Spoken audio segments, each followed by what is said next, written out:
I sent the following email dated 29/03/2021 to the Information Commissioner's Office, which reads, Dear Mr Birch, the issues concerning the matters in my complaint of Derbyshire Police haven't been rectified.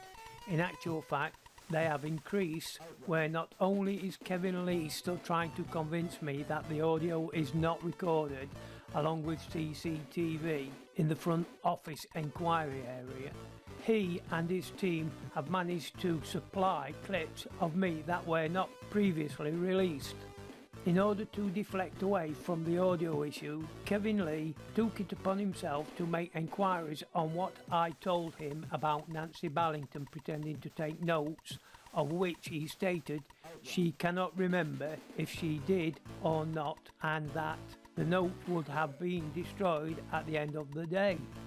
During the telephone conversation, Kevin Lee referred to previous troubles I have had with the police, which indicates that either he's accessed the police national computer or that he has colluded in the continued victimisation and persecution through denial of my rights.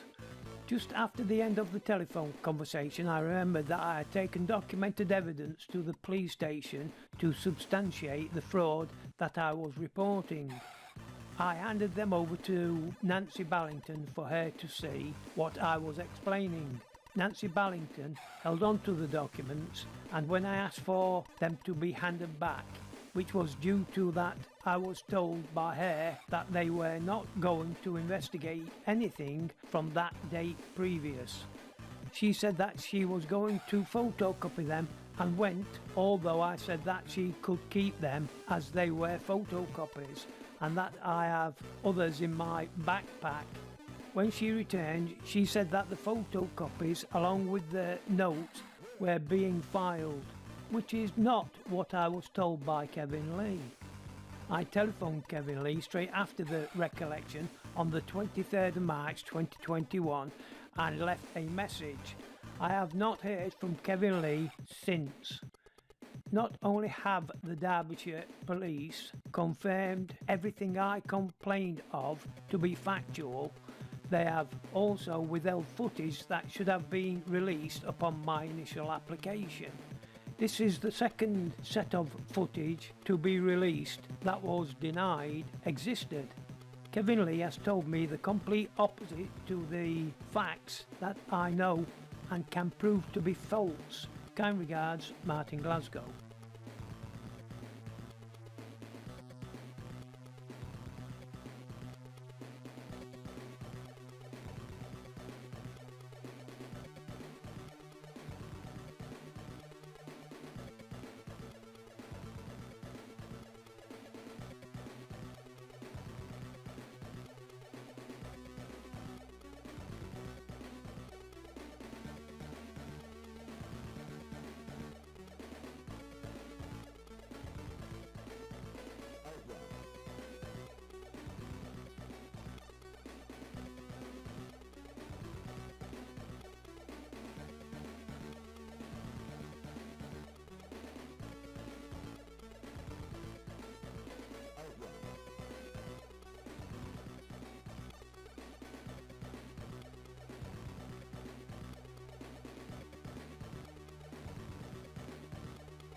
I sent the following email dated 10 May 2021 to Kevin Lee, which reads, Dear Mr. Lee, thank you for contacting me by telephone earlier today.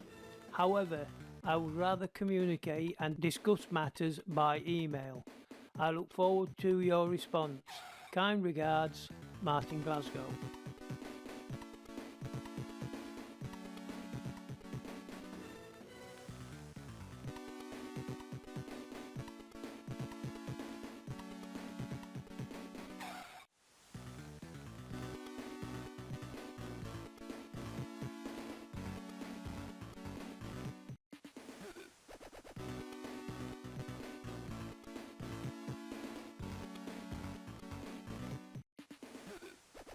I received the following email dated 10 May 2021 from Kevin Lee, which reads, Mr. Glasgow, we have received notification from the ICO's office that you have informed them that as of yet you have not received a final response to your concerns raised with them.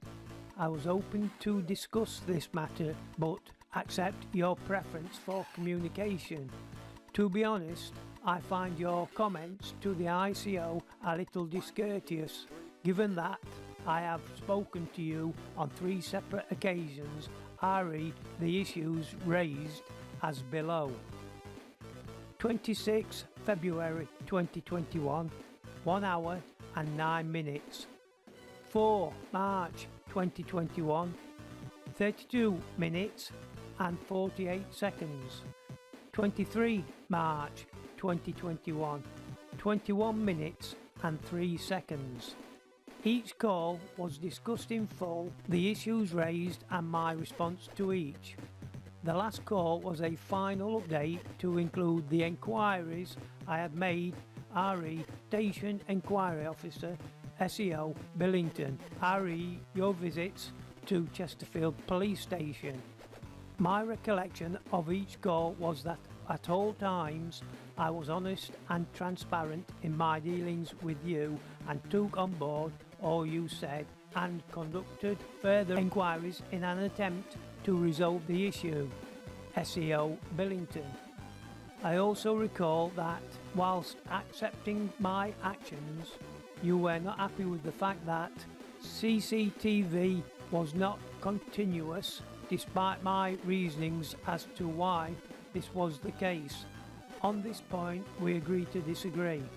To recap, I apologise unreservedly for our failure to supply all the footage on our initial disclosure.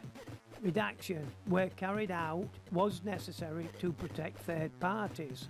Obscuring of the date timestamp in the early releases was due to new software coupled with unfamiliarity of the system tools.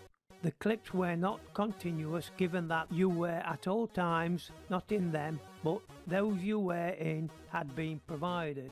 Obscuring the area behind the enquiry office was carried out as it wasn't your information and showed computer screens in use by staff. The CCTV did not have audio facilities. SEO Billington could not remember whether she took notes of your visit or not. Irrespective, she did not hold any at the time of our communication. Given the above, and on conclusion of our last call, I viewed the issues as closed in full, both from your aspect and that of the ICO. I am sorry that I could not resolve the issues in full to your satisfaction, but it wasn't for the lack of trying. Once again, please accept my apologies for our initial failures which prompted you to raise the issues you did. On a positive note, this has allowed me to review the practices with the wider team so as to hopefully prevent any future repetition. Yours sincerely, Kevin Lee.